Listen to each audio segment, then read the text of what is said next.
Next up on the agenda is the Superintendent Leadership Profile Report that will be presented by Bill Levinson and Barbara Young from HYA and Associates.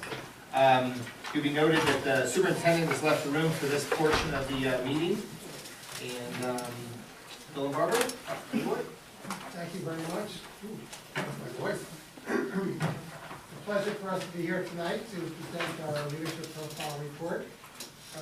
We were in your district October 26th, 27th, and 28th. And thoroughly enjoyed our stay here. Everybody was really very welcoming and warm. Special thanks to Kathy and Julie for helping set this up. It took quite a bit of machinations to get the schedule in place, but it went really well.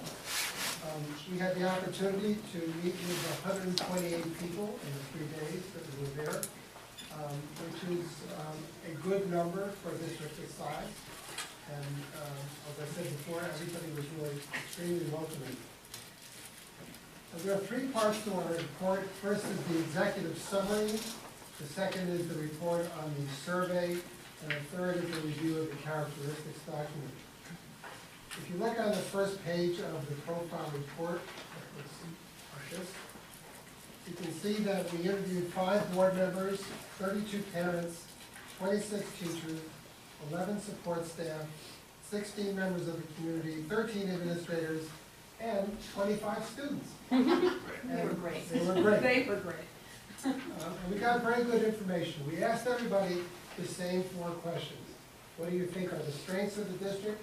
What are the challenges the new superintendent will face?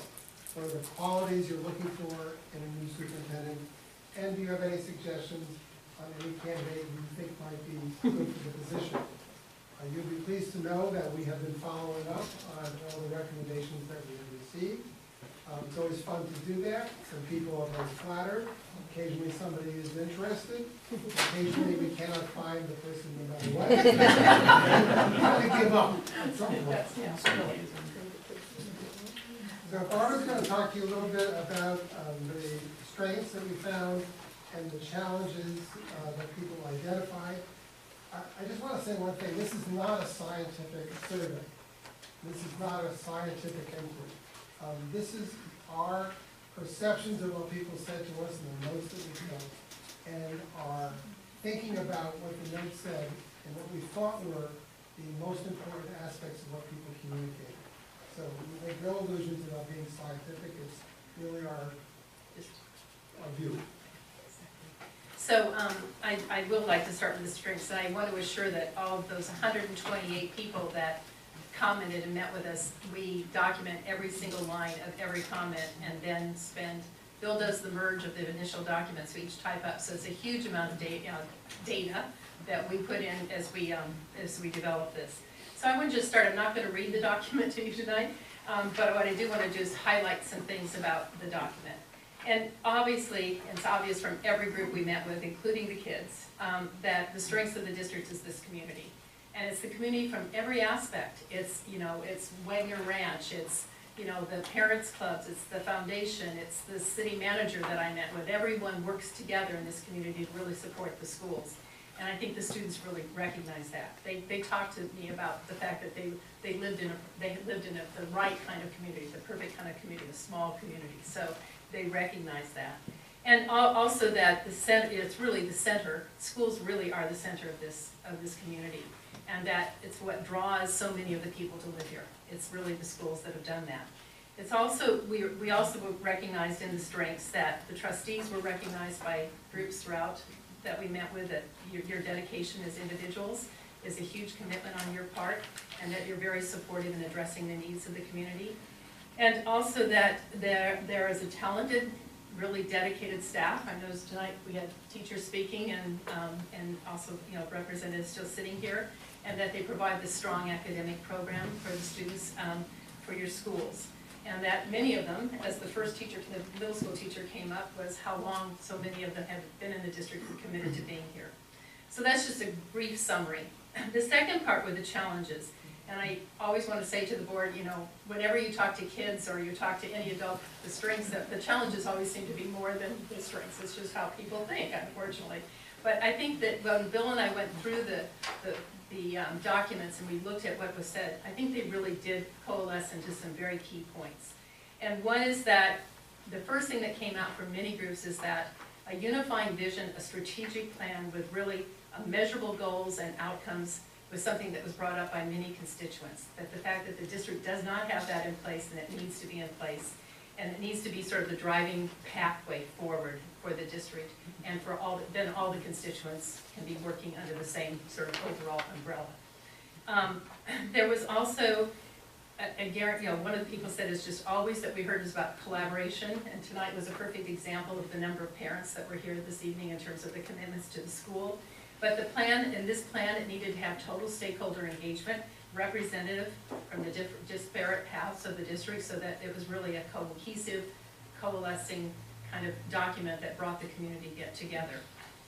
The other thing was that, that looking at envisioning models for the future was something that was brought up by many groups. So what is the model of education? I know tonight you have one agenda item and a change in your middle school schedule to discuss, but there are so many looks at what the future looks like for students and what kind of environment they're in. And so it was also an idea that, you have a bond measure, you have facilities needs, you talked about them, you have many of the constituents have shared about the age of your buildings and how do you address that. So as addressing the facilities needs for your district, whether that's going to cost a bond, do you tear down schools, do you build them? But in that, to always keep in mind about what is the envisioning future for learning for kids, because that significantly changes the work that you do. The other concern was the equitable resources, and this again was across all groups, is that the district has a heavy reliance, as you know, on community funding, especially that it was recognized that the board has been very careful about the cuts that they've had to make, but you're also very reliant on what the community brings in from the parents clubs and the foundations. But there is a growing concern about how that equity is spent across the district and issues of addressing the disparity and how the parents clubs are working with the foundation working with the parents clubs, and both of those organizations working with the schools. And that again was brought up throughout our discussion. So address the facilities. The other piece of this was that there is a dedicated staff here putting in many hours beyond their day, committed to your schools, but an expressed concern that they needed more time to really implement Common Core and the other changes that they feel like they've been exposed to really top professional development, but to really have the time to make sure that it's brought into the classroom, into the teaching and learning before new things are addressed. And the other need is a clear articulation between the high school and the middle school, especially around the math program, which I know you've had many conversations about that. But it was more just increasing the articulation. It wasn't just the math, but really ensuring a pathway for kids across the district as they articulate into the high school. And working both ways. I think the high school really spoke to us about doing it the other way too, so that the pathway isn't just one direction, but it's both directions. And I think that really would ensure for your kids the kind of equity of access, as they leave your district. I spoke to this briefly earlier, but I think the major challenge really is this level of frustration and mistrust due to the lack of open, transparent, and clear communications and decision-making. And that was within the district, across the district, and between stakeholders. So, never can do enough communication, but it was really, I think a lot of that does stem a little bit around this issues of equity and how decisions are made and how they're addressed at different sites, and are they addressed, is there room for having site autonomy and pulling the group together, because the sites have their own unique character, and then are there also issues that really need to be addressed in a way where things aren't dropped in as a surprise, but are really clearly communicated where all stakeholders have a view and have a voice in what you're doing. So those were the big issues, okay? And I'm going to skip this next piece on the document because I want to talk about the characteristics when we go into the characteristics document.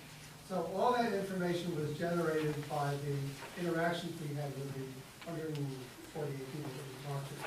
The other half of this was the online survey. And the survey was responded to by 452 people, which is a really good number for a district this size. You're pleased to know there are 12 board members. Again. We find that either people who sit on another board or former board members tend to fill this out. So we'll have to be more specific next time to say specifically Orinda board members. Well, then you get the past board members, because they still consider themselves. Did you fill that out as a board? But you have 49 community members, 301 parents, a lot of support staff, and a lot of teachers, 61. So you have a really good response. But again, not a scientific survey. The leadership characteristics come from this ECRO research document about superintendent leadership. And the survey asks people to identify their top 8 leadership characteristics. And it's randomly, the order is randomly renewed each time somebody goes on there. We found that the top characteristics correlated very highly with what we heard from people in our interviews, which is always satisfying.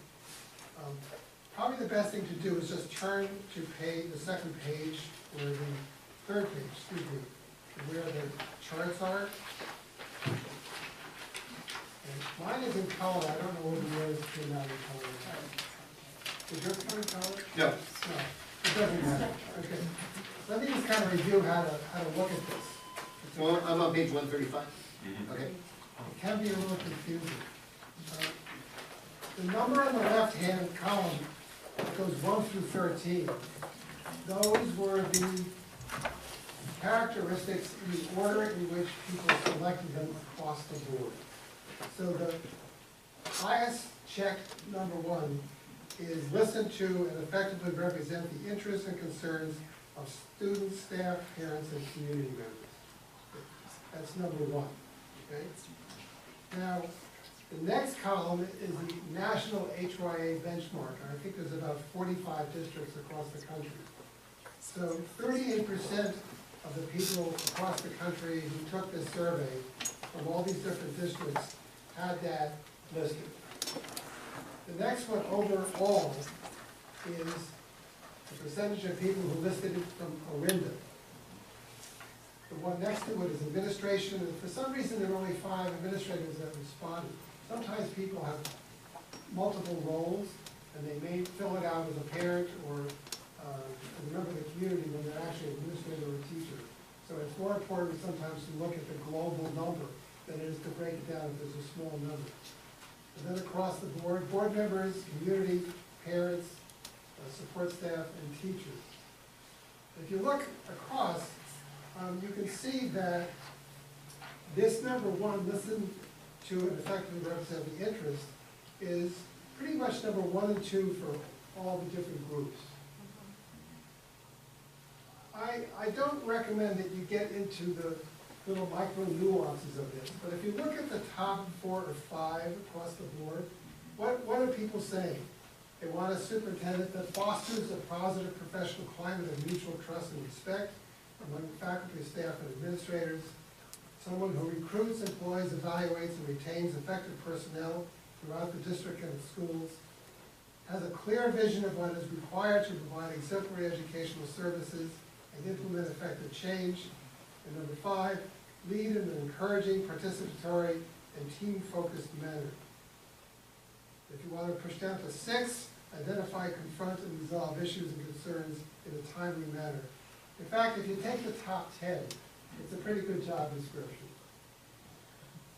And what I think is positive about this is that your community has a pretty clear conception of what they want.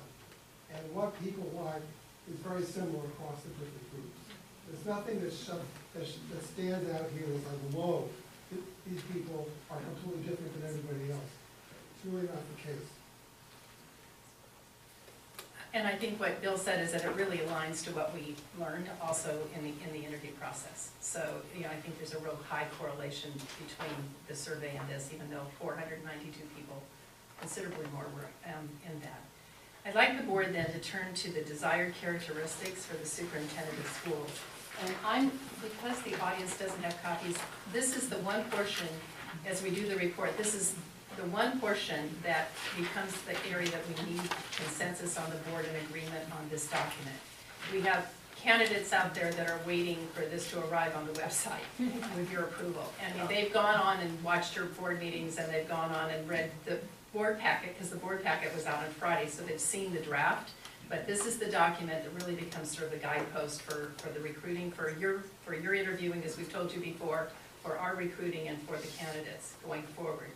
So again, this is all the information we've received from all of the groups that we felt as we listened to what we've heard and what's sort of summarized in the document. We just pulled those things out. So the board of the Orinda Unified Union School District seeks an exceptional educational leader who demonstrates the following abilities and characteristics. Provides the strong, innovative leadership to an outstanding, high-performing district while ensuring the well-being of students. A visionary, insightful educator and leader with a perspective of the future of education, skilled in presenting and implementing this vision. Demonstrated success building a collaborative culture of inclusiveness and trust throughout the district and community. Addresses issues of equitable program for students while acknowledging the uniqueness of schools. Values the importance of sustaining a high-performing district while addressing the change in models of educating students. Experience in curricular and instructional excellence with demonstrated accomplishments in previous work experiences. Develops an effective partnership with a highly capable and dedicated board. Attracts, supports, and retains the highest quality personnel at all levels of the organization. Works collaboratively with all employee groups, builds a model of interest-based bargaining and negotiations. Works with the board and community in developing a comprehensive facilities master plan that addresses a future environment of teaching and learning. An instructional leader with the skills of building effective leadership teams across the district, supporting and growing leadership opportunities for others. Experience in collaborative, strategic planning with a defined implementation plan and measurable outcomes. Commitment and skills in communication that bring all constituents together, builds a comprehensive communication plan for the district. Engaged and visible in the community, schools, and classrooms, honoring contributions made in supporting the district, schools, and students. Ability to accept the challenge of an issue and openly address it, a problem solver. Understands the role of technology in instruction and learning, supports a plan that ensures the resources needed to ensure its effective use. Knowledge of district financial planning, in particular the state structure of LCAP and its development and reporting. A person of highest integrity, grit, and sense of humor. That's quite a list. Yeah, right. This is no problem. By the way, this is what the next superintendent of Orinda, whether we write this down or not, is going to have to do. They have to do this That's work. their job. This is it. And this is what we heard from you. So, you know, we hope we've gathered what we've heard from the community that we met with. So, to both of you, I'm going to communicate on behalf of the board just how happy we are with how far the process has gone so far. And at the same time, I want to acknowledge the work of Kathy and the work of Julie. I think one of the reasons we got such great responses on the survey were the work of these two on really doing a great job of getting the word out, really getting communication out really fast. Newsletters with the schools on our website. So I really thank you, Kathy, and thank you, Julie, especially for all your work.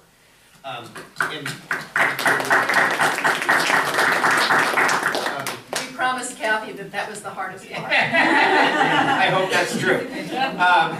But as well, on behalf of the board, I want to thank you too, because just the people that I've talked to in my experience in the interview process was so positive. And it's really an exciting time for our district. It's an exciting time for our teachers and our staff. It's an exciting time for the board. It's an exciting, this is really a real unique opportunity. And I feel so good that we get to utilize your strengths and your abilities to move forward in this process. So I couldn't feel better about working with you and you guys bringing us the best possible candidates and identifying. I'm confident that working together, I'm going to hold your hands, and I'll hold the rest of the board's hands, and I think we're gonna get where we need to be on it. It's a really exciting time. So, do we have consensus on these? Not yet. Not yet. See, it wasn't that easy. Okay. So I'll just start. The one 2/3 of the way down on the first page, attracts and supports. So we already utilize interest-based bargaining and negotiations. We'll get there. Okay, But, So that's it. okay. okay, So, sir, I've got it marked right now. thank you. Good, sir. Well, I'm not sure how you're doing this, if she was taking your comment. I was gonna say, I liked the fact that I saw that there, and maybe we do it, but maybe we wanna emphasize it more or something. I don't know that just because we already do it doesn't mean we shouldn't have that in there. And that's a question for you, Barbara. Was this saying that is this statement, I read this statement to say that we do not utilize interest-based bargaining in negotiations. Is that what it says? I don't necessarily read it that way. I want to make sure that you're hiring somebody that knows how to Good. build that model Then and I'm, utilize then it. I'm comfortable with it. Maybe I just read it wrong. Okay, Okay. So, Sarah, my goal was, we've got a document in front of us, we're looking for consensus. So if there's anything on the document you're not comfortable with, I think that would be the time for the board to talk about it. Okay. Anything? You're not asking comfortable me? I also think you guys did a wonderful process to get to this point, and the process of interviewing so many people, all the stakeholders, and the survey. And, and I think this is great. I don't really, I only have one really minor question, and I always ask detailed questions, so you have to know that's me. Knowing that, I mean, and budget's really important to me. So the second to last bullet, knowledge of district, financial planning, particular state structure of LCFF. Yes, that's great. I also know that we are putting this out there nationwide. I hope that doesn't scare anyone off nationwide, because LCFF is only a California thing. Of course, the whole budget picture is only California. So I guess it's fine. I just kind of wanted to comment on that. one thing we might do, Sarah, is just write out the words, what that stands for, rather than LCA. I mean, anyone who's applying will do their homework about financial, Right. about state financing, but maybe we should write out the actual local control funding form. Yeah, Okay. that's a good idea. Okay, And then I love the last bullet, for the integrity, grit, and a sense of humor. And that's the only comments I have. Thanks. Jason? Question for you, Matt. I have a couple questions I wanted to ask about survey results, but I think what we want to do right now is get consensus Yeah. to approve this, and then we'll have an opportunity to ask. And I like this. Carol? I like it and have no comments. I think it's a great document. Will get us a great superintendent. Julie? Looks great. Okay. go find candidates. Go find candidates. Well, and I do have a question about next steps. And they said they would put this on the website, but can you just remind us the next step? Next month, we're going to have you on our agenda again, and what is that for again? Right. Go ahead. You have more of a voice than Tonight, when this is approved, this will be on your website, and I want to thank again, this district gets #1 A+ ratings for putting things timely on your website, the best we've ever seen. And so this will go up, we'll correct that one LCFF piece of it. This will go on the websites, the candidates are winning it, we'll post it, they'll have access to it through our website also. Okay, next steps are that the next time we meet with you, we're going to talk about the full process going into the interview process, all that it entails in detail, okay, every step of the way. As we do that, and in closed session, we will present for you. Between now and then, we will be doing our screening interviews also, and then when we come to you after that open session, we will be presenting a slate of candidates, okay, I for do your have a interviews. question.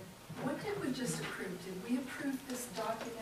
No. You don't approve that, that's just a report. We're just asking for consensus on the characteristics, the desired characteristics. And while you guys are here, I'm gonna take this out to the public for comment. Thanks.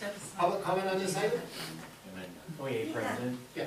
Charles Shannon. Yeah. I just want to say on behalf of the OEA, it's been an exceptional experience with both you, Barbara and Bill. Barbara even gave me her business card. She followed up with me on some questions that I had.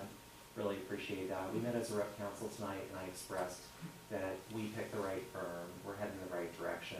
We do agree with all the survey information. We took our own notes during the forums that I went to, and it completely matched. So Thank you so much. You have a lot of integrity, and I look forward to getting to meet our superintendent who's going to do all the things that you have listed. I just have a really quick question. My name is Amy Chen. I'm a parent of a fourth grader. So there's a lot of things in here that doesn't show up on a person's resume. For example, sense of humor. I'm really into wisdom, moderation, that kind of stuff. How do you find that? Great question. That's a great question. So HYA has an online application, which takes about 4 to 5 hours to complete. It has multiple open-ended questions and asks for all kinds of information. And it asks the candidates to communicate in depth their response. We review all of these, and we will identify 10 to 12 of who we think are the best possible candidates, and we invite them to a screening interview off-site where we meet them, and we ask them about 45 minutes worth of hard, challenging questions. So we actually get to know them before we recommend a slate to the school board. So if somebody comes in and they have a wonderful background and a great resume, but has no interpersonal skills whatsoever, the trap door opens and they're gone. Because we know that people are looking for somebody who's got interpersonal skills, and so are we.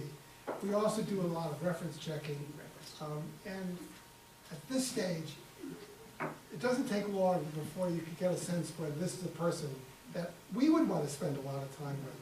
So if we don't want to spend a lot of time with them, why would we want you guys to spend a lot of time with them? Can I follow up?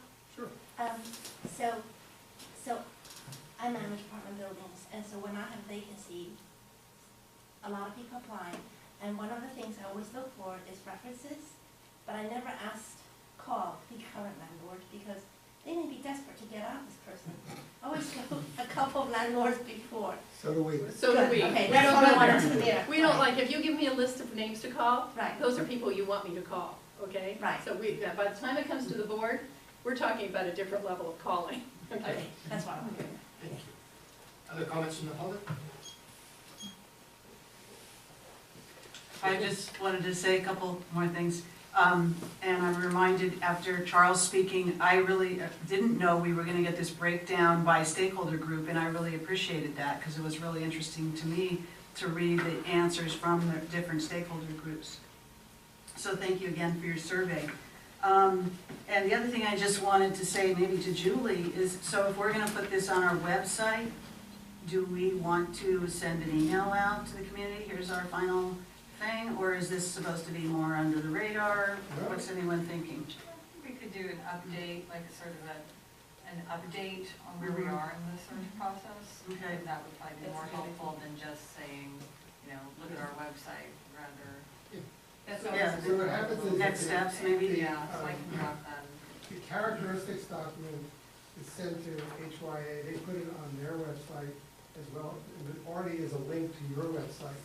So we would like to see the executive summary of the profile report and the characteristics document on your website. All three of All the. three, Okay. absolutely. With our profile. The more I think people who see email, it, the more likely people contact, feel we that just they can kind of- vote. And I think, it's really great, Julie, if you get something out that talks about where we are in the process, because that's really critical, because people are wondering, what's the timeline? What are you Now doing? what? What's the Yeah. next step? And then, Jason, Great. that's a the question. thing, we could put this in the color version so they can actually read it. Is that what I heard them say? We would put the chart on the website or not? But we send it to Kathy, it's attached in a color version, so when she attaches it to her website, it will be in color. Okay, wonderful. Jason, you have a question on the survey? Yeah, just a few questions. Sensitive to time, but sensitive that there are not many times that we get to have this dialogue in public. And I wanted to touch on a few things that you saw in the survey and want to make sure I understand it correctly and get some feedback. The first is on strategic planning, which clearly comes out as a top priority. And it really rings true to me, and I think probably to a lot of us, that we're a district like most who had to go through a long period of being reactive to things happening to us. And now we're trying to be proactive. We in our board priorities set strategic planning on budget, technology, and facilities as a priority. And I think we're looking for a leader that can address those. Other feedback you got on the need for strategic planning, that, you know, I was gonna jump in, go right ahead. If you have a voice, I can see what Ross. Well, I think what we're looking for, those are sort of board directions, but you don't have an overall, you have a mission, you don't have an overall vision and updated strategic plan that is for the whole district, that's developed by your stakeholders. For example, it needs to be inclusive, it needs to be now we're doing a lot of them as student-centered strategic plans, they're written with student-centered strategic plans, not written like, you don't have a facilities goal, you don't have a curriculum goal in a big book that sits on a shelf. Students have You a have, seat. most of our strategic plans we're building out now are one page, first of it. The implementation and the measurables parts are much deeper. For example, technology and facilities, which are major goals of yours, are means to an end, which should be defined in your strategic plan. So that when you're sitting around a table, as I was sitting a while ago, when Joe was talking to I forget the name of the leadership group, about the facilities, it seemed like it was an end to itself, rather than, here's why we need to do our facilities. We have enrollment growth, we have health and safety needs, we have equity issues, we have a changing program. Our facilities are getting in the way of our achieving the instructional goals we have for our kids, which are fit. Then people get an idea why you're doing this, and everybody will feel more comfortable moving in that direction. Same thing is true with technology or any other aspect of That's built around student need. So your goals are very good, but it needs to be in a larger context as well. no, that's really helpful. The second area that you had comment on was equity, which is an issue that, we want to have dialogue in the community. But I think that the desired characteristics drew the balance well. But for me, the balance, the way the survey results stated it, I just want to make sure if I'm hearing something different than what I perceive. What I perceive is that there are, among the schools, some strong feelings that our current policies and practices around equitable programs, similarness at the schools is something that some of the parents certainly want to reconsider, not see go in the other direction. The reason I'm asking this question is the way the survey result was portrayed. It made it sound like, oh, we need more equity at the schools as opposed to more difference at the schools. And I wanted to see if there was And I'm not gonna speak to the survey, Bill Yeah. can maybe interpret his thing. What I will tell you is in all the meetings we've heard, Yeah. it's that balance between pulling those groups together to come up with a common structure plan of how you're going to address the equity issue, and yet allowing some of that site autonomy that creates their own school. And that can be done. And I think I heard this from every group I met with. It's a big issue about, who has control, who does what, who makes the decisions, how are those decisions made? And I think this is just a deep conversation, and some hard work. But I think it's doable. It's been done, and I just think there's not a clear line and a real understanding of how that's gonna happen and when it's gonna happen. But you need a superintendent that can do that. I think people looking for some clarity of how all their site-based fundraising and the foundation fundraising fits into the larger whole of what this district stands for, where it's going, where it needs to be in the next 5 years. If all 5 of your schools are going to be satellite STEM, not satellite, what? Magnet or exemplars, Orinda's gonna be an exemplar STEM district. Well, some of this is better, sometimes it's easier to achieve the fundraising for that centrally than it would be decentralized. And some of that you're doing now. I mean, so defining where the schools have latitude to develop themselves versus where we're all going as a district and how we need to spend our funds, I think would really help people in the fundraising and also understand where you're going. And one of the things, of course, is, it's in there, is this whole issue of competitive compensation. It's a really big issue for your state. And it's part of the instructional program. A happy, well-fed, and well-compensated staff. As was theory, right? think That's why I think that's the wonder. I'm sorry. That's why division choice is so critical. Yeah, I mean, that's why you start there. I mean, like, the whole issue, the kids talked about this. I mean, because I was the lucky one that got to meet with the kids, which I loved With with fun. when the first one was, well, we think the superintendent, look at us, they said, there was one boy, all girls, and they said, we would also like to have, can that person address the equity, you know, like racial equity and stuff in our schools? We don't have much ethnicity in our schools, and I thought, well, I'm not sure how the person's gonna do that, but, but, you know, they were so direct, and they saw it. They said, okay, we have all this technology. The kids said this, and I heard this from other groups. We have all this technology. We don't have enough support staff to help implement. You have this guy that was honored tonight, let me tell you, I met with him, he is phenomenal, but he might kill himself doing this job. But I'm just saying, you know, the kids saw it, we have all this equipment, everybody's invested in it, and yet the teachers need support and help, and the students need support and help. So that's all built into your vision and your strategic plan, based on students. Okay. That's awesome. That's Sorry. well said. Okay, I promise just a handful. I'll do a last question and I'll stop. Another comment you had in the comments that you heard from the community, and I'd like to hear more about, is you mentioned board divisions. I'd like to hear some context about that. I think we as a board have worked very hard to come to consensus on decisions and do some things. So I want to hear what kind of feedback you heard about board divisions. It's there, and I think it's important to talk about. I would say that it's part of a larger issue that we call morale. For a district as good as this district is, everybody should be feeling a heck of a lot better about the district than they are, right? And the truth is that morale starts at the very top, and it works its way down, right? So if things are going really well between and among board members and between and among board members and the superintendent and the district office, and the district office is going along really well with site administrators, and teachers really feel honored and appreciated and respected, their contract is as well, and you have good morale, people feel good. We kept on hearing this over and over again. And, yeah, I don't think it's saying that you have like low morale, I mean, completely low morale, but you do have challenging issues. When it comes, Jason, to the board, I will say, in my interviews, and I can only speak, you know, but when Bill and I merged the information, people recognize the work this board has done and see a significant difference in what the board has done in recent, no, really, there's a significant, they recognize the significant difference in what's happening. They still feel there is work to be done, which they always do on boards, but particularly about, you know, sort of, you know, equal voice and balance on your board. I mean, you've done work, it's gonna take continued work to do that.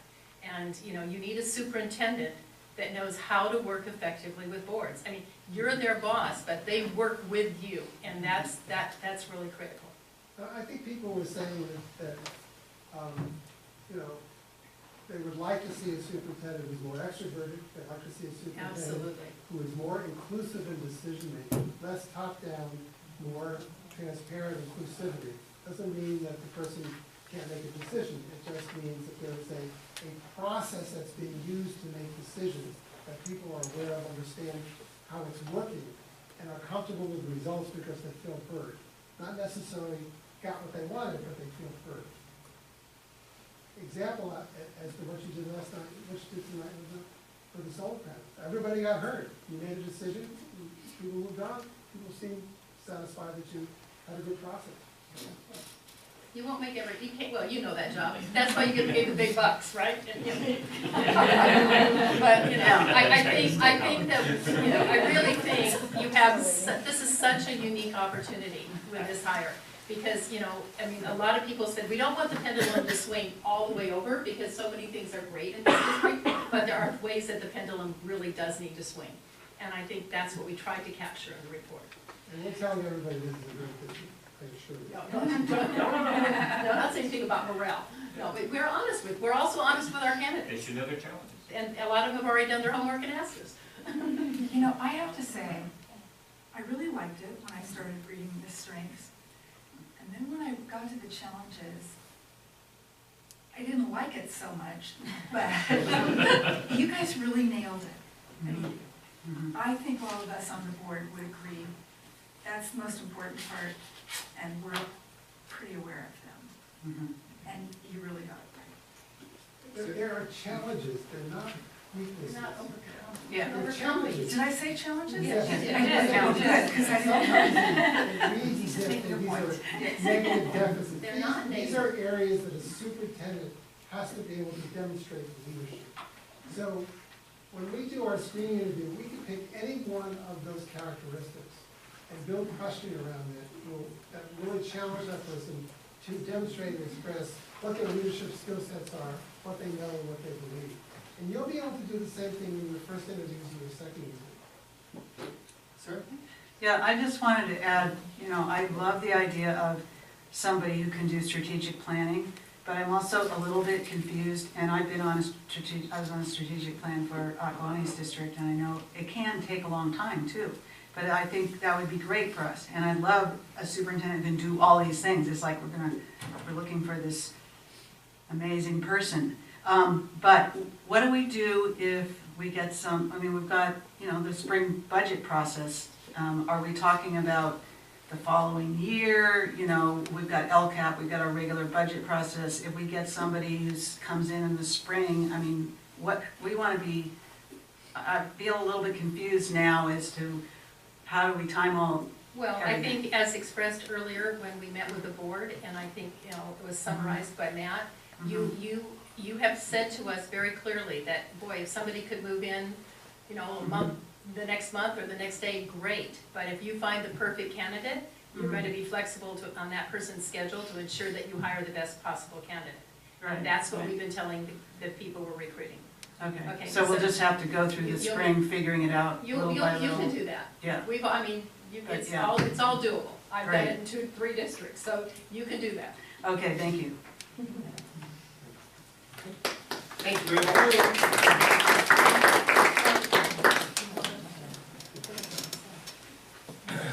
You're gonna let Joe know? Thank you. Okay, Teresa, why don't we get started on item C, board policy 4121, temporary substitute personnel.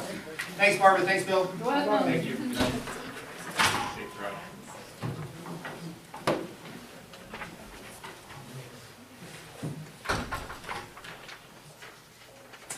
This policy's, board policy 4121 is coming to you at a second reading. There were no changes made from the first reading, so it's being presented in its entirety as it was in the first reading.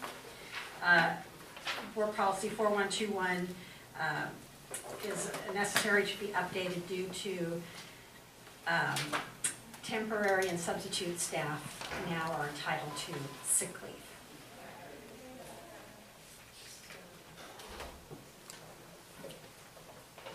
So it's my recommendation that the board approve board policy 4121. Thank you. This is the second reading. Any questions from the board? Any comments from the public on this item? I'm just gonna say CTA would be thrilled about this, that, the fact that you're providing some sick leave for substitutes, and it may attract some more substitutes to our district, so thank you for doing this. Anything else from the board? This item's on for action. I move that we approve action item C, board policy 4121, temporary/substitute personnel. I second. All in favor? Aye. Aye. Opposed? Abstained? That's unanimous. Thank you, Teresa. And now we're going to do item J from the consent calendar, the monthly budget enrollment update on page 31 of the packet. Sarah? Thank you. I'm just turning to the page myself. I brought this up because it's the one place where, and I know later on the agenda, we have our LCAP timeline, and this is the one place where we see the one line for LCFF funding. And sometimes it feels like people think we don't get very much LCFF funds, but this line shows our LCFF funds. So I guess it's the revised budget, is it 17.3 million? Right, Teresa? Yes, that's correct. Okay. And I guess the balance on the far column, that's how much we haven't spent yet. That's how much, Or it isn't encumbered, or, we haven't received the funding yet from the state. What we received so far is $2.3 million so far in actual funding. okay, They so we have still- yet to receive the 15 million in the Yes. last column. Okay, thank you for clarifying that. But I was really just wanting to point out that that's where it shows how much LCFF funding we get. So, and that is what we use for our LCAP process, isn't that correct? Yes. Thank You also mentioned the LCAP. Part of this money is towards the supplemental concentration funding that supports students in low income, foster, and English learners, and currently it's about $50,000 Okay. due For to the number of those, students. designated students.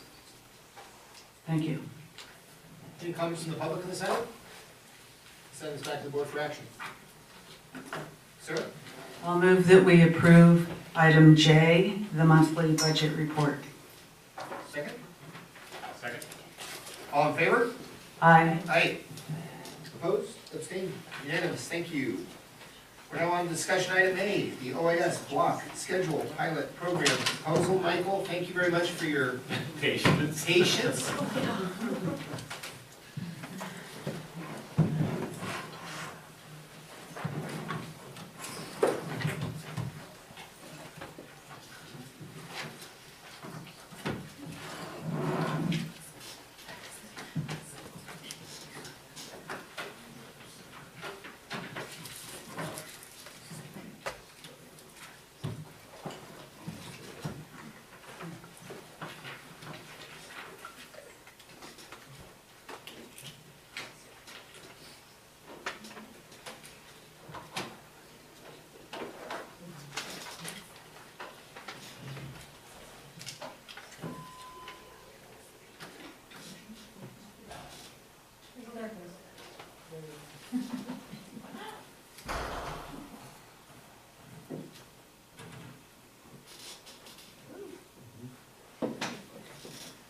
Well, good evening, and thank you for the opportunity to speak before you tonight about block scheduling at OIS. We are planning to go through a pilot process of block scheduling within the next few weeks.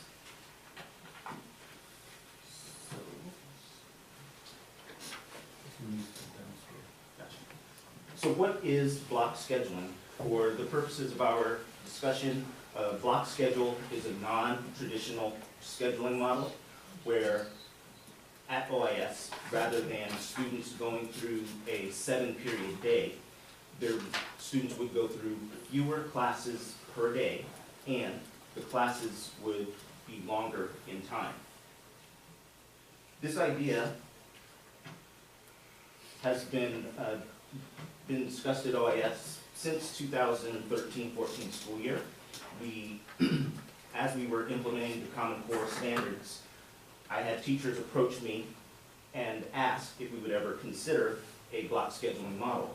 And the rationale for that is because of the depth of knowledge and the type of thinking that students need to do and the type of activities that students need to be engaged in to be successful in implementing Common Core. Teachers didn't feel that they had enough time to actually implement those types of lessons and activities, particularly classes such as mathematics and in science. So we spent time at OIS talking with our instructional council, which is a group of department heads that meet on a monthly basis. We had them take the idea back to their departments and have a dialogue with us about that in that manner. We reviewed many different scheduling options to try to determine which one would be best for OIS. We also took a site visit to Piedmont Middle School, which 2 years ago adopted a block schedule. And so we had teachers and administrators visit Piedmont and meet with their teachers, meet with administrators there, and talk about block schedule and how it has impacted student learning. We've had various stakeholder discussions, trying to implement this type of schedule mid-year does have pretty specific challenges. For example, we have part-time staff members, and to try to adjust the schedule so that it would accommodate everybody has been challenging, but we're making a lot of progress. We also presented this to Site Council. We had meetings with OEA. I'm presenting this to you this evening. Next week, I'll do a presentation at our Parents Club meeting. We are planning future site visits to other schools that have implemented a block schedule, and ultimately will inform students. So why do we want to do a block schedule, or at least a pilot one? Is, as I mentioned, it gives a greater opportunity for teachers to go deeper into the content rather than fly through content on the surface. Teachers will have fewer student contacts throughout the course of the day. Many of our teachers have 156 student contacts every single day, and so a block schedule would reduce that for many of them. Teachers will have time to actually conference with students. Not only do we need to do conferencing with the Columbia Teachers College work that we do, but also to best implement Common Core, science teachers also need to be engaged in conferencing with students, math teachers as well, and so it will give them an opportunity to do that. It'll slow down the pace of our day. Many students and teachers feel that every 45 minutes changing a different group of kids and trying to set up for activities and then breaking down, that this will be a better, calmer pace for both students and teachers. It also gives students, as I mentioned, an opportunity to engage with the curriculum in a different way. These are research-based best practices. We want to enhance the type of project-based learning that students do at OIS, and this gives more time to actually do that. Studies have shown that students reported that they had less homework as a result of a block schedule. There's fewer transitions in the day, and we have data to suggest that students and possibly teachers would feel less stressed by a block scheduling type model. There are, however, some challenges with moving forward in this direction. First of all, change is difficult. That teachers will need to spend their time differently with students with a longer period of time, and so that could be a challenge for some. Another challenge is not being able to see every student every day, although 156 contacts is quite a bit. There is some benefit to being able to see every single class and every single student of yours on a daily basis. Teachers will have to, as I mentioned, rethink how they use their class time. Simply because there's a longer block of time to spend with students, it doesn't mean you go twice as fast or do 2 lessons in a day, but the type of activities that teachers will need to do would look different. We need to provide teachers time for staff development so that they can best implement the pilot, and then, of course, have time to actually plan lessons, because as I mentioned, the lessons look very different under a block scheduling model. Block scheduling, specifically block scheduling, isn't mentioned, but taking a look at alternative scheduling models is mentioned in our site plan. It supports the Common Core, and it's the direction of education. We have several districts that are in the area that are currently using some form of a block schedule. As I mentioned, we visited Piedmont Middle School. Stanley Middle School implemented a block schedule this year. Hillsborough and Reed both have some form of block scheduling for their middle school. And with the work that the high school district is doing with their Challenge Success program, Challenge Success highly recommends a block scheduling model for many of the reasons that I've already mentioned. So for our pilot, what we're interested in doing is what we call a modified block schedule, where 3 days of the week would be blocked, and then the other 2 would be a regular scheduled day. The periods, depending on the day of the week, would be 65 to 70 minutes long. We also wanted to rotate the periods so that teachers don't always see a group of students at the same time during the day. So for example, sixth period might not be the sixth class that they go to, but on some days maybe it's the first or second. And our plan is to do some staff development with teachers next week at our next staff meeting, and then implement a 2 or 3 week pilot in December. And finally, I know it's small and hard to see, but this is the current block schedule that we are proposing, so that Monday, Tuesday, and Wednesday would all be blocked, and then Thursday and Friday, a regular schedule. Students would start and end school the same as they normally would, but as I mentioned, they would have fewer classes each day. And almost all of them are an hour 5, except it looks like the last one's an hour. Yes. Great. What does the 5 mean? Hour 5, 65 minutes.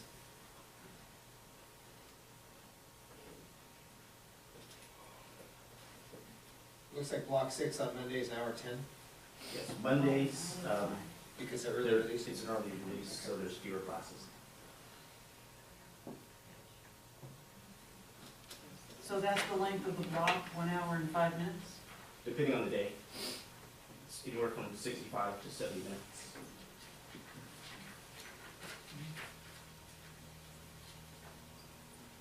Are there any questions? So it seems to me that what I'm hearing is the block schedule is going to have many benefits, among which would be reduced stress for the kids. Yes. So that's something that I've always been concerned about since my son was in the 4th grade, getting a lot of homework. What happens then if they get this nice stress reduction schedule at OAS, and then they graduate and they go into the stress factory that is year 1? Well, as I mentioned, the entire Avalon School District is taking a look at the program Challenge Success, and one of the purposes of that program is to find ways to reduce stress within the student's day. And for Challenge Success, a block schedule is a vital element of making that happen. Okay, thank you. Now, I can't necessarily speak for Miramonte and say they're definitely going to do it, but I know that the programs that they're looking at include that. Thank you. So Michael, I think this is really exciting, and I really appreciate your work on it. I appreciate your leadership on it, your academic leadership on it. I appreciate, sounds like you've really checked in with your staff and with appropriate stakeholders. So, personally, I think it's really exciting. I think it's a logical direction, especially with the adoption of Common Core. So I think I'm really excited by it. I'm really enthused that you're taking it forward with the goal to pilot it. So I think it's fantastic. So what are next steps? So you meet with people that say, let's do it. You do some staff development, December, you do the block for 3 weeks, you're seeing how it goes. For sure, sit on that information all winter and spring, or the world's your oyster and let's see where it goes, come back to the board, work with the superintendent, work with Kathy, and move forward as far as the calendar year 16, January through June. I mean, where do you see next steps, or where could this end up for our kids this year? Well, unless all of the stakeholders are prepared to extend it, we don't have a plan to do that for this year. Okay. As I mentioned, logistically, there are some significant barriers, particularly with part-time people. Yep. And so those people that do work part-time right now, they were gracious enough to accommodate their schedules for the 3 weeks in December. Is that the MOU? I'm sorry? Is that the MOU? Not with Did that necessitate a memorandum of understanding? No, Okay. it's a verbal agreement to, Okay. work with the pilot. Okay. But if we were to move forward with this next year, we'd have to do some different type of planning around people's schedules. Okay. We didn't think it was appropriate to start the year with one schedule and then switch on people. Okay. It'll be hard. So it sounds like what you're saying is, the goal is, let's pilot it, see how it goes, absorb it with the thought of potentially 16, 17. Correct. Okay. So I have one question. I have a very important constituent to answer to at home who will be at OIS in a year. He's a 5th grader. And he's going to ask me, I support this, and as someone who's been there, I get the challenges of moving around to OIS, which is something that creates a lot of anxiety for 5th graders. With a changed schedule like this, with every day being different, what kind of effect does that have on the student? I'm hearing you say that creates less stress, but I can see how a student could see that as stressful, that it's hard enough to remember which classes to get to every day, and now they're going to have different schedules. It seems like that's worked well in block scheduling. I'd just love to hear about it because I have to answer the questions tonight, I'm sure. Well, the reality is that initially it will be confusing, not just for the kids, but for the adults as well. Sure. And we created a schedule that's probably less convenient to memorize since we've moved periods around. There are ways to structure it where it's a bit more obvious, if we were to move in that direction. But on a daily basis, we'll be announcing the schedule on KOIS so that students will know, okay, these are the periods that we're going to go to today. We'll also make posters of the schedules and hang them around the school so that students can conveniently remind themselves. And we'll severely punish any student who's late to She class. goes to the wrong class at the wrong time, which is what I would do. Sarah? Yeah, I'm also excited by this proposal, and I think it's great, and having two children who went through Miramani, knowing the stress they have there, this is exciting. But I also want to say, so I was aware last year in Miramani that people had brought up the block schedule as a possible district savings when they were looking at the budget committee. I don't know whether it would be a savings to go to a block schedule, but I just wanted to bring that up because if it is, that's another benefit. So I hope when you're doing I don't know what your pilot looks like, but if you could consider if the scheduling what impact that has on our budget, that would be very interesting to me. Also, I sort of thought originally the block was longer than an hour and 5 minutes. So right now the current classes are 45 minutes, isn't that right? Or yeah, so it's only 20 minutes longer, but that seems like it could make a big difference in learning for the students, and especially I've heard from science teachers about science projects, etc. So I think it's great. I think the key is going to be communicating to parents, and as Jason indicated, just change is always hard, and all of that. But also, okay, so I wanted to go back to Miramani. I've already heard once last year that they were thinking that kids coming in from OAS was having less homework than they had a few years before. So I don't know, I mean, we're our own district, we don't have to do whatever they think, but I would hope that you would use this time to talk to them about, if we do this pilot and if we do this block schedule, what would be the impact? And also the other thing that comes to mind is math.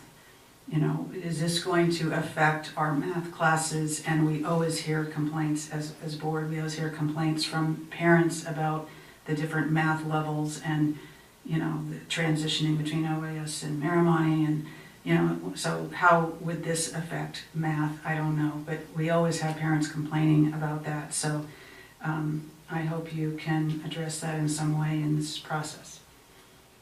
I don't know if you have any answer right now about math. Is math going to be the same in the block schedule, or is that a long story?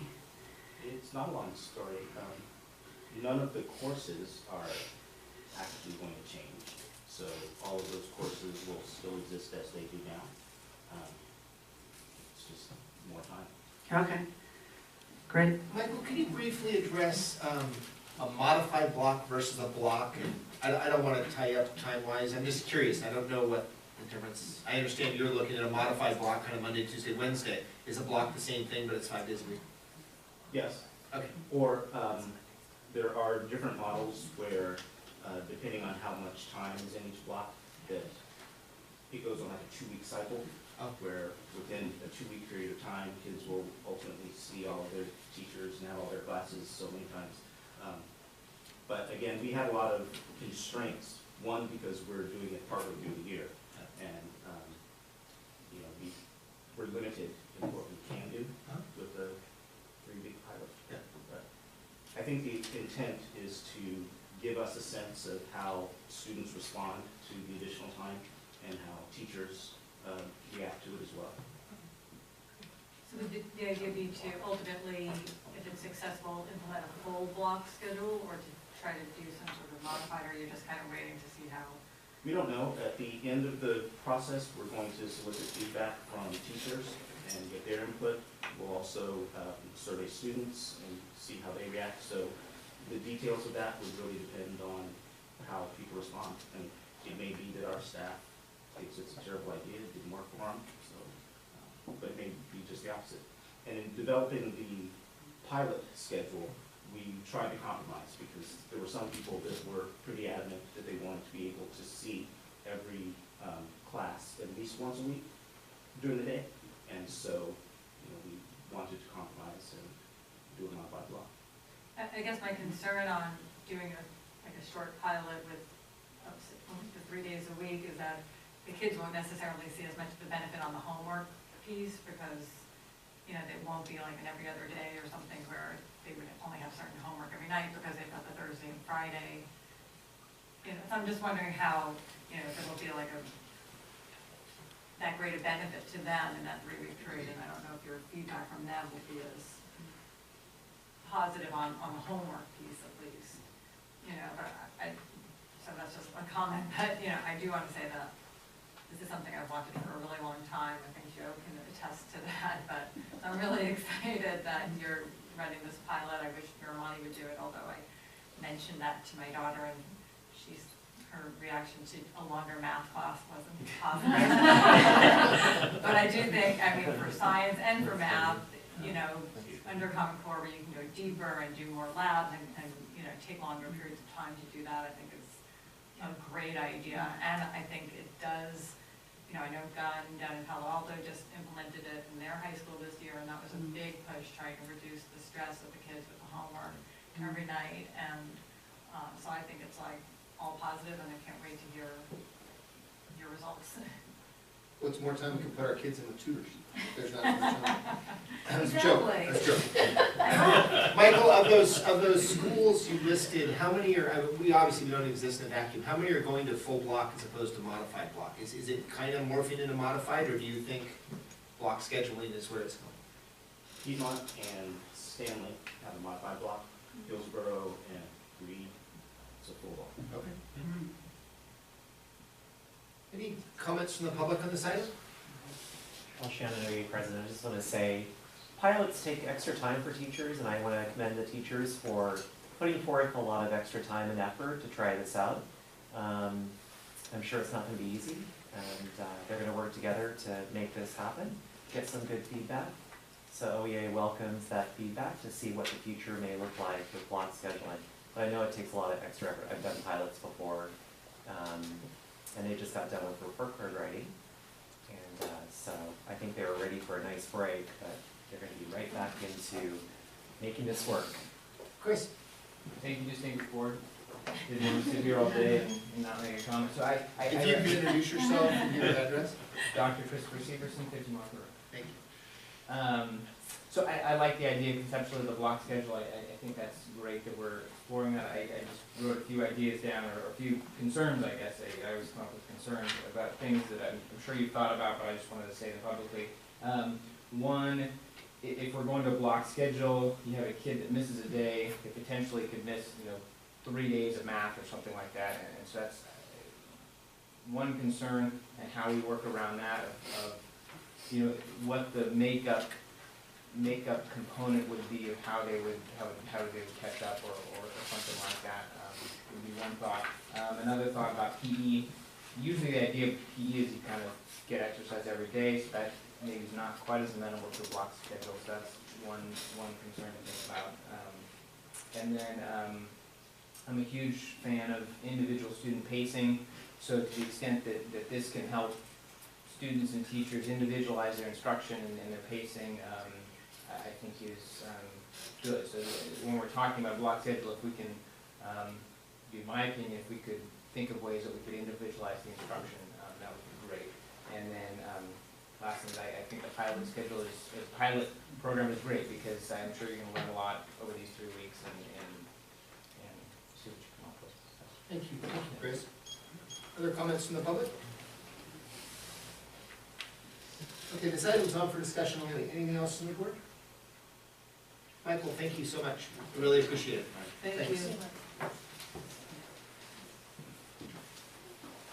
Next, we have item B, the 2016-2017 Local Control Accountability Plan timeline. Kathy Marshall. Kathy, thank you for your patience. Oh, yes. So, in your packet, you have a... Can we just comment on the screensaver? You won't need to look at the screen. At the end of the evening.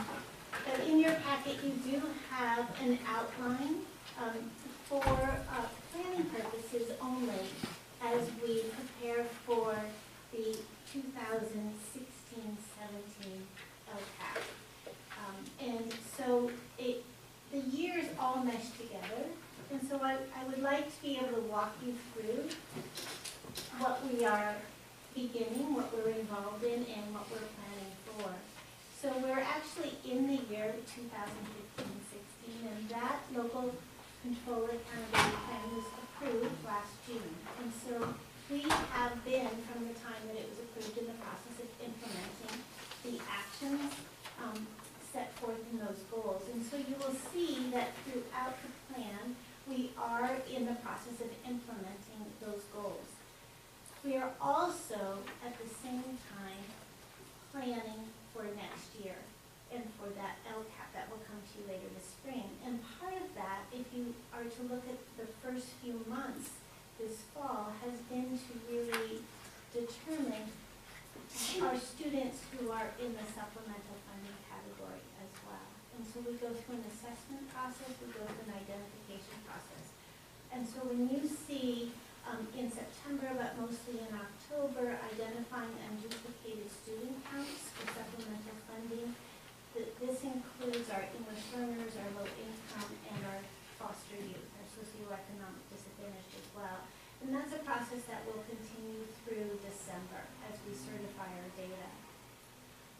In the meantime, we have also approved our school plans, which is a huge component of the LCAP, that they're aligned with the same goals. And we are also attending training sessions.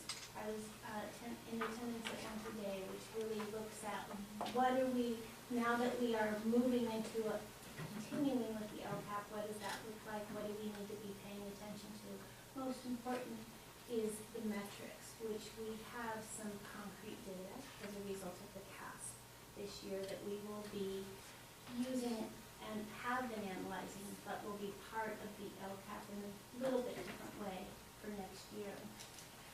So as we move through into the winter, while we are implementing, we are also hoping to make some completion points in our actions so that we can start to determine where we are on the continuum. Are we making progress? Is this something that we're going to complete this year? Is it something that's going to carry over into next year? What do we need to add to the new LCAP?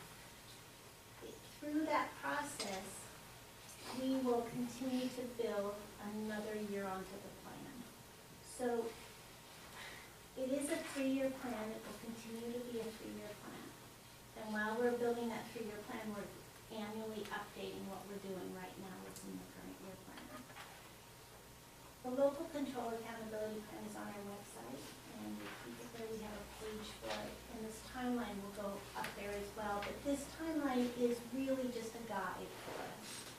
sure that we're on track. So if you turn to the back side of the timeline, you'll see that we want to involve our stakeholders continually throughout the process. And I apologize, but as we get through to around February, the beginning of March, we should have a very clear picture of our progress on the actions and the goals that we set forth this year, where we can really bring in and gather input from our various groups. And so you'll see at the top of the page, it's supposed to be for March, we would be scheduling our first meetings with various groups, primarily to look at what we said we were going to do, what we said we were going to spend. Did we do it? How well did we do it? What metrics do we have to measure our progress? And we would be meeting with teachers through curriculum committee, our OEA reps, our CSEA reps, our parents through coordinating council, our students. And also within that is our EL parent community. We move into April, we're still implementing this year, but we're also having an additional meeting with all those same groups to look at a draft that we have been building based on the input from the previous month, a draft of a new plan. And we'll begin to identify the expenditures that go with that. We move into May and we have a public hearing, another opportunity for the public to weigh in on it.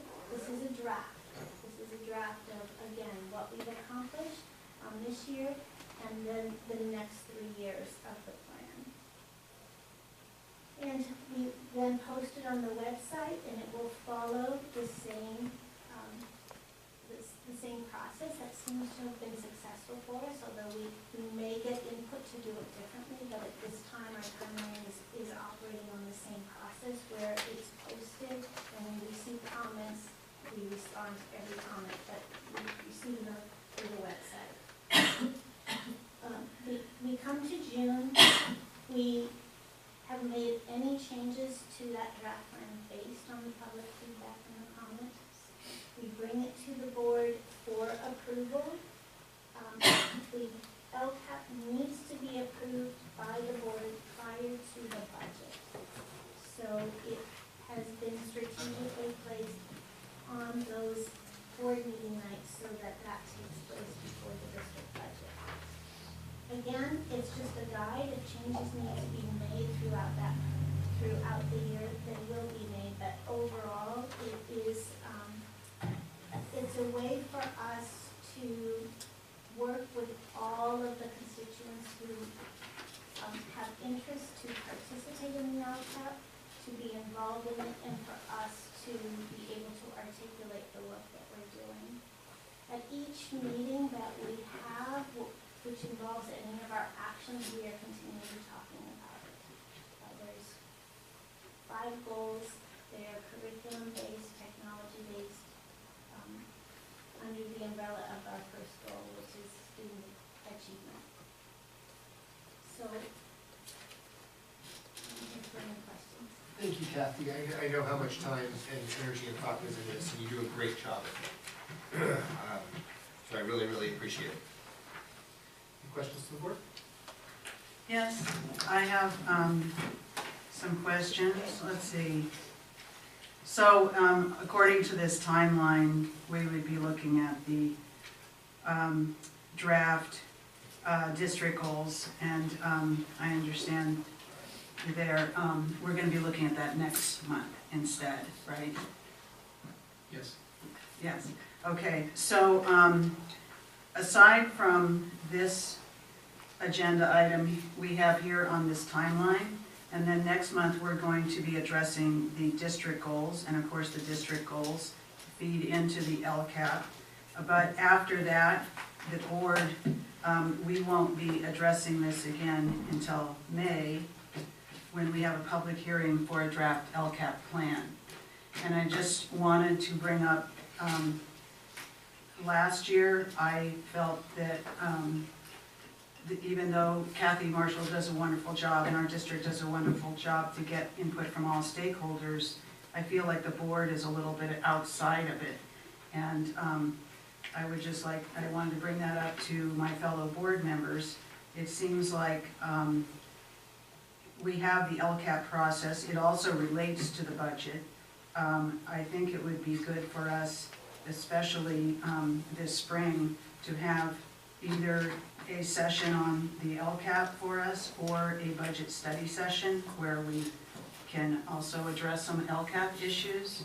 But I just wanted to bring that up now because this is the opportunity. Anything else from the board? Comments from the public on this item? I'll speak on behalf of teachers at OIS. It's a complicated process, the LCAP, and we feel somewhat disenfranchised from the process of participating in this. We are given the document to look at and make comments. But we don't even really know what we're looking at because it is complicated and it takes a lot of time to go through each item and figure out what is it really saying and what does this mean and how does it relate to the budget and how does it relate to what we're doing in the classroom with our students.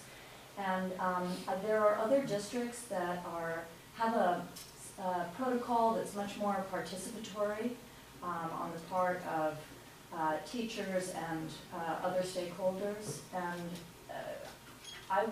teachers at OIS would like to see our district looking at something more like what they do in Mill Valley, for example. Thank you. Thank you.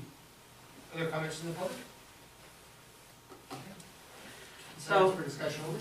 Okay, but I'd like to comment again, having that reminder from the teacher about what other districts do. Yes, many districts do have LCAP meetings, as in town halls or whatever. I don't know why we couldn't make one of the meetings in January or February a meeting that is open to all stakeholders, including the board or whatever, that we figure out some way to have a more inclusive process for this coming year, starting in January. I just want to make that more of a request. I don't know if anyone else has a different idea, but this is our only chance to talk about it together.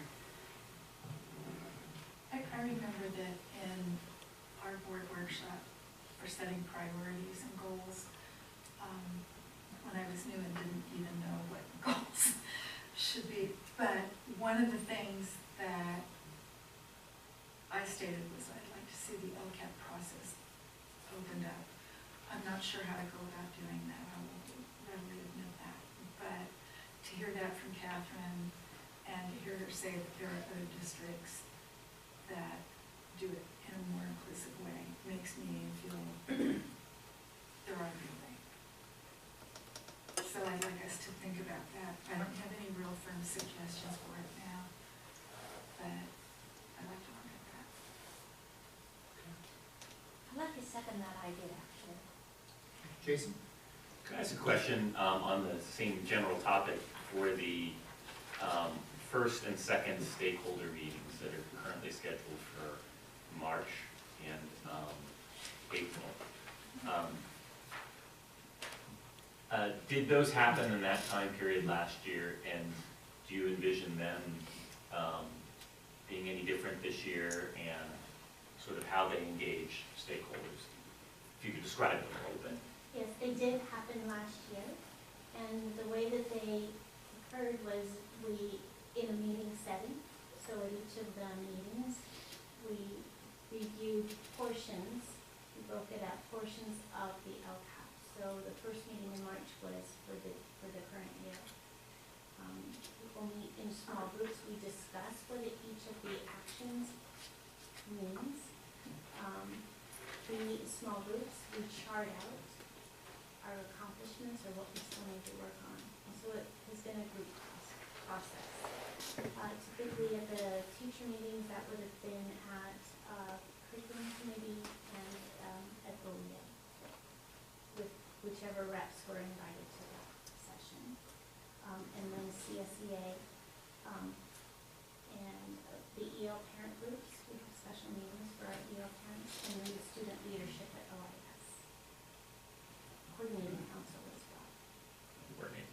And so we typically take the entire time, or most of the meeting, to do that. I'd just like to say, so we've only had an LCAP process for 2 years, so you have done a great job with it, Kathy, I want to acknowledge that. I just want to say, I think the first year, 2 years ago, was the first time we were doing it and no one even knew what it meant. So we've come a long way from that. But I just want to also say, you know, I've heard, I can't remember if it happened last year or if it was only the first year, where I heard from some parents at coordinating council that they would have liked to get the draft LCAP sooner so that they could really have time to read through it, those kind of things. So I think we need to continue to work on that so that we continue to have a good stakeholder process, and I would assume the same for the teachers, that it be sent to the teachers ahead of their meeting for input. But also, as a board, even though this is a meeting for stakeholders and we have 2 board members that would be at that coordinating council meeting, I remember not hearing anything about it because I wasn't one of those who was attending that particular coordinating council. So it would be helpful to me if we could figure out some way of reporting back, not just us at coordinating council, but about this process and really trying to do a more an inclusive process where we make sure we inform all stakeholders about the process. This calendar is a great step in mapping out to let people know it. So I would imagine as when that coordinating council meeting is set, that would be, you would add this to the calendar. Okay, items on for discussion only. Now it's time for board, thank you, Kathy. Now it's time for board reports. Opportunity for board members to give a brief report on their activities in the prior weeks. I'd like to talk about the Student Safety Committee, sometimes called the subcommittee, that it was approved to be called the Student Safety Committee, and Kathy Marshall and I had a great meeting. We have almost a full committee now. All the parent volunteers have come forward. I'm waiting for the names of 2 more teachers. Thank you, Catherine, for being one of the teachers. I can't wait to work with you.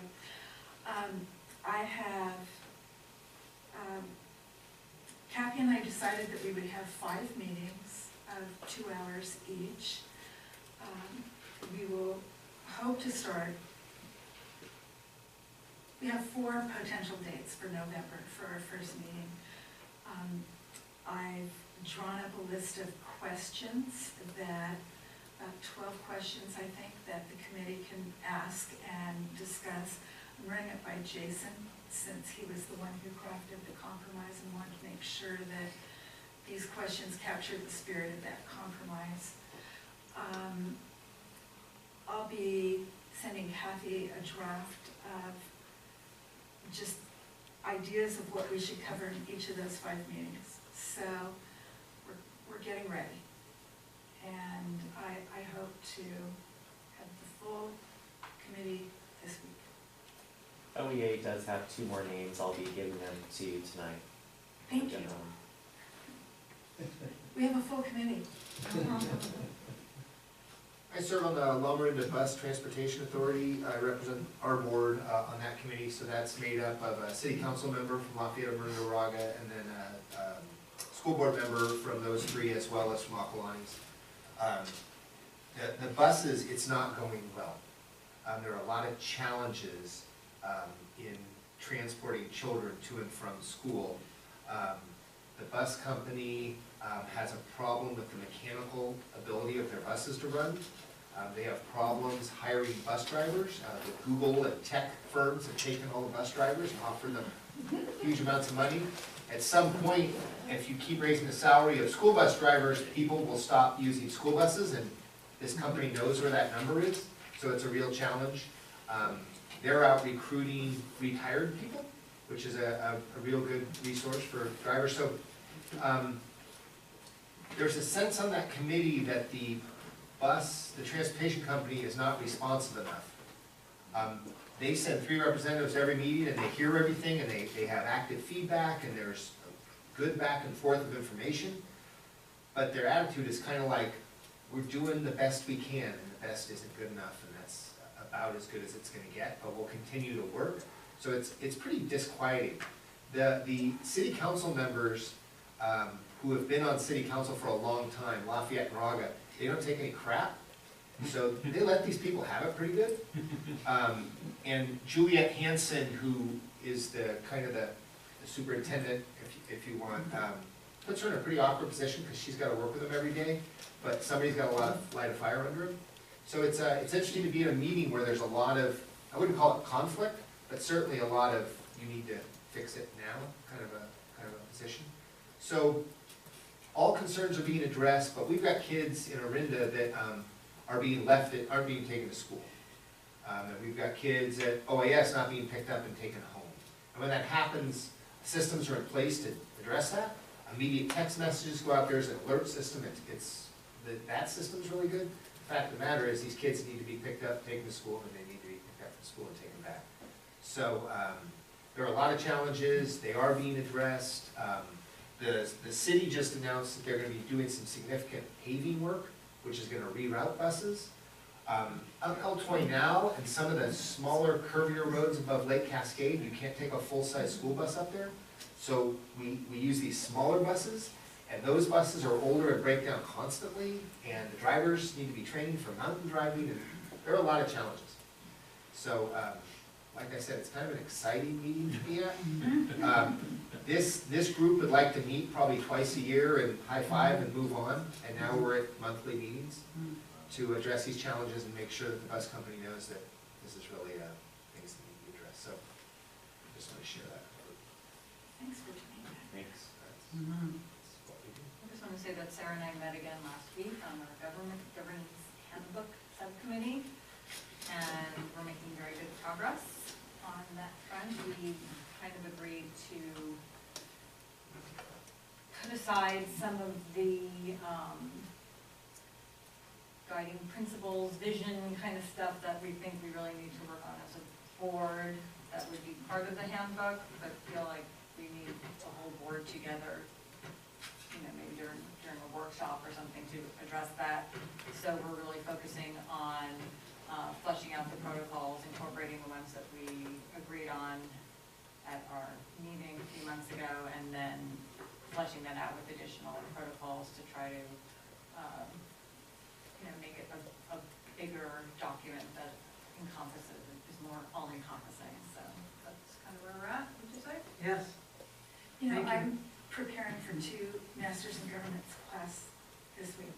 One of them is just the fundamental governance class, and I just read a document today that I actually would like to share with the board called the Lighthouse Study. And it talked about how essential a governance manual is, and a strategic plan with measurable outcomes and dates. So I'm really excited about that, but I just wanted to say thank you for doing that work. If you want to forward that to Kathy or Joe, they can kick it out for the rest of the board. Excellent. Great. Anything else? I'd like to comment on 2 meetings. We had sort of at least reference to it before, but I just want to give a shout out to our principals and our school communities. I was at Wagner and at Delaware, where there were conversations going on about sugar and panels and all sorts of things. And I really mean it when I say it takes a lot of effort, and I really appreciated our administrators and principals at those meetings for structuring them, for, I thought Stuart said it well, practicing small R Republican meetings that made sure that people respectfully presented their views from different points of views. And it was just a great thing to watch. Didn't need to be a lot of people for it to be effective, but it takes a lot of preparation to make people feel comfortable to express the views, especially, we had a situation where there was one person who had the view in the room, and making that person feel comfortable to talk, that's just exactly what we want to be doing in the schools. So I want to give a shout out, because that's an extra thing we're asking, a big extra thing on tough topics, and I want to thank everyone for doing that. It was a pleasure to watch it, even if there isn't always consensus. Yeah, I also wanted to say I appreciated our governance handbook meeting that Julie and I had. I thought we made great progress, so I'm really looking forward to working more on that, and I think it's really great to have just two people working on something like that, and looking forward to bringing it back to the whole board. And then I also just wanted to say that I was really excited to go to the Glorietta Halloween Parade. Those are always fun, but of course my kids went there, so it's always especially fun for me, and I just enjoyed seeing all the kids and the teachers and everybody and everyone being all dressed up, and you couldn't tell who was who, but it was great. Thank you.